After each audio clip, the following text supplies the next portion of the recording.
دركا شفت واحد المنشور يقول بأنه الجواز الجزائري أقوى من 10 دول في العالم فقط. يعني تخيل كاين 200 وكاش حاجه دوله في العالم، تخيل الجواز الجزائري تاعنا كاين غير 10 دول في العالم فقط اللي تحتنا، الباقي هي كاع فوقنا. 10 دول اللي تحتنا، سوريا وكاش افريقيا الوسطى وهذوك الدول خلاص اللي جايين مجرد طحطاحه، ما فيهم لا بنايات لا والو، غير طحطاحه مورس وتراب برك. حنايا جوازنا ندخلوا به ل 50 دوله. هذا علاش؟ لانه ما عندكش دبلوماسيه، ما عندكش حاجه اسمها الدبلوماسيه. لو كان جات عندك دبلوماسيه، لو كان راه جوازك على الاقل تدخل، على الاقل المينيموم تدخل به ل 70 دوله، المينيموم 70 دوله. انت دول بسيطه، دول ما عندها حتى قيمه، تدخلها بالفيزا، مفروضه عليك الفيزا. علاش؟ النظام الشمولي الديكتاتوري. واش معناتها الشمولي خوتي؟ واش معناتها الشمولي؟ الشمولي هذاك اللي يشمل كل نمط الحياه تاع الانسان، يكونتروليك في كلش، في السفر، في الماكله، هو اللي يبيع لك العدس، هو اللي يبيع لك اللوبيا، يبيع لك الحليب، يبيع لك الخبز، يتصرف لك في حياتك، يدخل لك في حياتك الشخصيه، يكثر لك البراجات.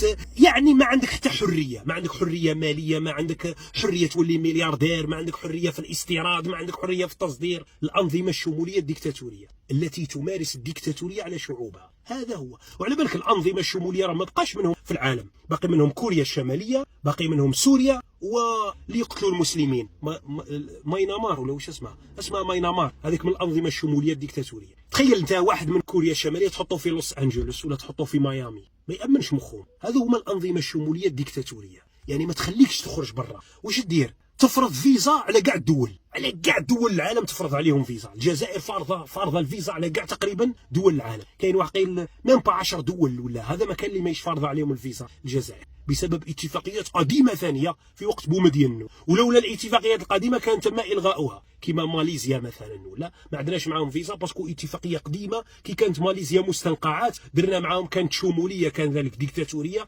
تابعه للسوفيات، ما لغينا معاها الفيزا وقعدت الاتفاقيه هذه. ابارسا الدول كاع فارضين عليهم فيزا. علاه؟ للغلق على الشعب، باسكو الدول هكا تفرض عليها فيزا. ثاني هي تفرض عليك الفيزا، المعامله بالمثل، وهذا ما يسمى بالانظمه الشموليه الديكتاتوريه. الغلق على الشعب، تقعد في الجزائر حبس كبير، ويزيد ثاني ما يصرفش عليك الاورو والدولار، باسكو هاك الا وليت تروح تحوس. لو كان النظام الجزائري يلغي الفيزا مع الدول المتقدمه، يلغي الفيزا مع كاع دول الخليج، دول يلغي معاهم الفيزا، هما ثاني يعاملوك، اغلبهم يعاملوك بالمثل، ولا يخفوا شويه القيود، يخفوا شويه عليك قيود الفيزا. ومن بعد انت وشنو؟ انت تولي تحب تروح تحوس، من تسمى تحتاج الاورو والدولار، وهذا ما لا يحبه النظام. النظام يحب الاورو والدولار ليه ولنساه ولبناته وولادو، باسكو ما عندهم الجوازات الدبلوماسيه ويحتاجوا الاورو والدولار باش يروحوا يديروا شوبينغ. اما الشعب تريح. هنا في الجزائر نغلق على كاع الشعوب، وممنوع واحد يدخل للجزائر، واصعب تاشيره هي التاشيره الجزائريه،